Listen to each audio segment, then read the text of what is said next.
Assalamualaikum warahmatullahi wabarakatuh. Innal hamdalillah nahmaduhu wa nasta'inuhu wa nastaghfiruh wa na'udzu billahi min syururi anfusina wa min sayyiati a'malina.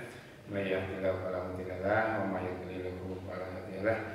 Asyhadu an la ilaha illallah wa asyhadu anna Muhammadan abduhu wa rasuluh la nabiyya ba'dahu la haula wa la quwwata illa billah. Wa qala Allah ta'ala fil Qur'anil Karim a'udzu billahi minasyaitonir rajim ya ayyuhalladzina amanu wa tanzur nafsum ma qaddamat lighad wattaqullaha innallaha khabirun bima ta'malun. Amma ba'du. Anak sekalian, alhamdulillah terlebih dahulu marilah kita bersama memanjatkan syukur kepada Allah Subhanahu wa taala pada pagi hari ini. Allah masih berkenan melimpahkan karunia-Nya kepada kita. Kita masih diberi kesehatan, diberi kesempatan untuk berbuat baik. Anak sekalian, tidak terasa pagi hari ini kita menginjak tahun baru Hijriah 1 Muharram. Kalau kita bicara bulan Muharram adalah bulan yang dimiliki oleh umat Islam. Jadi bulan yang berkenaan dengan Hijriah, di mana kegiatan Hijriah adalah salah satu perubahan dari masa jahiliyah menjadi masa kejayaan Islam. Anak sekalian, kalau kita lihat dari nama Muharram yang artinya adalah berpantang, di mana bulan Muharram umat Islam dilarang untuk berperang, dilarang untuk menumpahkan darah. Lebih daripada itu, bulan Muharram adalah bulan yang dimuliakan oleh Allah Subhanahu wa taala. Untuk kita sebagai umat Islam di dalam menghadapi bulan Muharram adalah untuk mengenang atau untuk istilahnya introspeksi muhasabah. Umur kita tidak terasa, kita sudah bertambah 1 tahun. Bagi umat Islam, bertambahnya umur ini sebenarnya adalah terkurangnya kontrak hidup kita. Jadi kita justru terkurangi. Oleh karena itu kita muhasabah. Setahun selama ini, 1 tahun ini, apakah sudah banyak kebaikan yang kita perbuat atau bahkan sebaliknya. Jadi kalau mungkin masih banyak keburukan yang kita laksanakan, maka mulai hari ini kita usaha mengoreksi kembali apa yang kemarin keburukan yang kita lakukan. Mungkin ibadah kita yang masih kurang, mungkin bakti kita kepada orang tua yang masih kurang, atau semangat kita di dalam menghadapi masa yang akan datang. Anak sekalian, Allah Subhanahu wa taala berfirman, ya ayyuhalladzina amanu taqullaha wa tanzur nafsum ma qaddamat lighad wattaqullaha innallaha khabirun bima ta'malun. Dalam ayat ini Allah mengingatkan kepada kita sebagai orang beriman, orang yang meyakini adanya Allah, orang yang meyakini akan janji-janji Allah, orang yang meyakini bahwa kita suatu saat akan kembali kepada Allah. Kita diperintahkan kepada Allah untuk selalu takwa, mentaati semua yang menjadi perintah-perintah Allah. Apa saja yang menjadi perintah Allah, secara umum kita diperintahkan Allah untuk beribadah. Wa ma khalaqtul jinna wal insa illa liya'budun. Beribadah tentu tidak hanya sholat, tidak hanya siang, namun mencakup seluruh aktivitas hidup kita.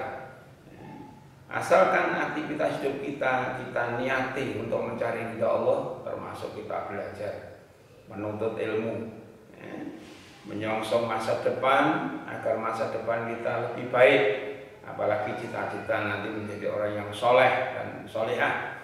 Ini adalah salah satu juga bagian dari ibadah kita. Ya, jadi perintahnya Allah taqullah. Jadi supaya kita bertakwa kepada Allah, mentaati semua perintahnya Allah dan menjauhi semua larangan Allah. Setelah itu Allah ingatkan pada kita, wal tanzur nafsum ma qaddamat lighad. Apa yang telah kamu perbuat untuk hari esok. Anak sekalian, orang beriman ini meyakini bahwa hidup ini tidak hanya di dunia ini. Bahkan di dunia ini hanya sesaat, di dunia ini sementara. Ada hidup yang lebih hakiki, ada hidup yang lebih abadi, yaitu di akhirat. Bahkan Allah berfirman, walal akhiratu khairu abaqah. Hidup di akhirat itu lebih baik, bahkan lebih kekal di sana. Paling kita di dunia hanya berapa tahun, mungkin 60 tahun, 70 tahun. Namun di akhirat khalidina fiha, di sana kekal abadi. Oleh karena itu, ketaatan kita kepada Allah, amal soleh kita yang nanti akan kita pakai untuk bekal besok di akhirat. Maka perintah Allah waratan tu nafsu maqaddamat liqat adalah untuk muhasabah kita, mengintrospeksi kita. Selama 1 tahun ini amalan apa saja yang sudah kita lakukan? Ya, tabungan kita yang berbentuk amal sudah berapa yang kita lakukan? Nah ini kalau mungkin sudah banyak kita syukuri, kita pertahankan. Kalau mungkin belum, mari kita mulai merubah diri. Ya, jadi mulai hari ini, apalagi dalam kondisi seperti sekarang ini, anak-anak banyak di rumah, ya, digunakan selain untuk belajar, ya, kita gunakan untuk beribadah. Banyak kita bergaul dengan keluarga kita, kepada orang tua kita, tingkatkan bukti kita, tingkatkan ketaatan kita. Kepada saudara-saudara kita tingkatkan hubungan yang baik dengan saudara kita. Kalau kepada kakaknya yang mungkin punya kakak, kita hormati. Kalau punya adik yang kita sayangi adik kita. Supaya apa? Supaya nanti kita semua digolongkan menjadi orang yang soleh dan solehah, yang menjadi bekal kita besok di akhirat.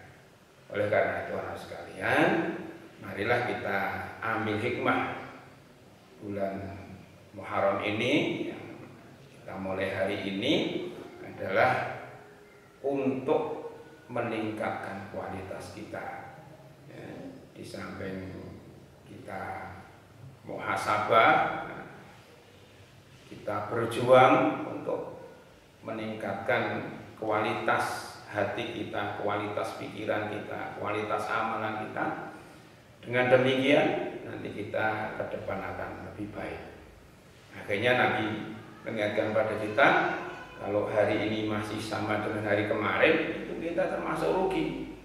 Kalau hari ini lebih buruk daripada hari kemarin, malah celaka. Yang baik apa? Yang hari ini lebih baik daripada hari kemarin.